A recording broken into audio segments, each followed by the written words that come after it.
एरिस्टोटलको जन्म ईसाई पूर्व BCE 384 मा भएको थियो। अहिले भन्दा करिब 2400 वर्ष अगाडि उत्तर ग्रिसको सानो सहर स्टेगेरामा उनले स्टेगेराबाट एथेन्स गएर प्लेटोको विश्वविद्यालयमा अध्ययन गरेका थिए।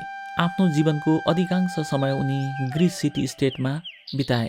त्यहाँ सार्वजनिक जीवन, राजनीति र नैतिकता गहिरो रूपमा सम्बन्धित थियो।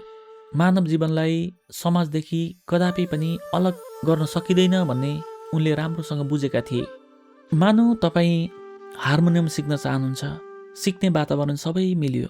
छिट्टै सुरु गर्दै हुनुहुन्छ।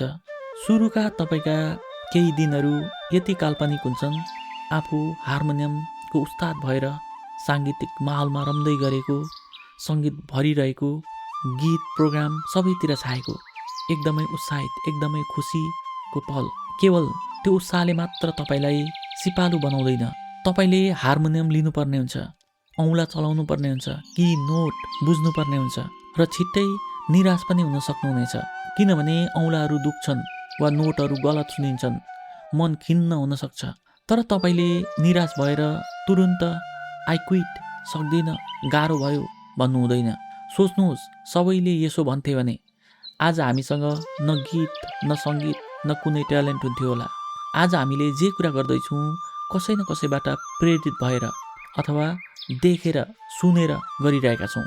प्रत्येक दिन सानो अभ्यास, दैनिक 10-15 मिनट मात्र सिक्नुहोस्। बिस्तारै औँलाहरू बलियो हुन्छ, कान सङ्गीतमा संवेदनशील हुन्छ, भित्री कानले सुन्न थाल्छ र दिमागले सङ्गीतका ढाँचाहरू प्रोसेस गर्छ अनि स्टोर गर्छ। त्यसै गरी कुनै पनि सिप वा ज्ञान सानो सानो अभ्यास दोहोऱ्याउँदा बलियो र प्राकृतिक हुन्छन्, नेचुरल हुन्छन्। एक दिन छुट्यो भने वा बिचमा छोड्नुभयो भने क्षमता बढ्न सक्दैन। तर निरन्तर अभ्यास, धैर्यता र समर्पणले कच्चा क्षमतालाई वास्तविक दक्षतामा परिणत गर्छ। 1 महिना 2 महिना गर्दै तपाईँले सजिलो गीतहरू बजाउन सक्षम हुनुहुनेछ। त्यसपछि जटिल गीतहरू हल्का हुँदै जानेछन्। आज हामीले फेमस म्युजिसियन, सिङ्गर देख्छौँ अनि भन्छौँ वा कस्तो ट्यालेन्ट, कस्तो प्रतिभा। तर नबिर्सिनुहोस्, त्यो ट्यालेन्ट वा प्रतिभाको पछाडि उसको दैनिक अभ्यास, धैर्यता र प्रतिबद्धताले मात्र उनीलाई अब्बल बनाएको हो। सरल भाषामा जीवनका सिकाइ भनेको एउटा फुलको बिउ जस्तो हो। यदि हामीले त्यसलाई रोपेर व्यवस्था गर्यौँ भने बिरुवा कमजोर, दुब्लो पातलो देखिन्छ। तर निरन्तर पानी, सूर्यको उज्यालो र गोडमेल गर्ने हो भने त्यही बिरुवा बलियो र फलफुल दिने रुख बन्न सक्छ।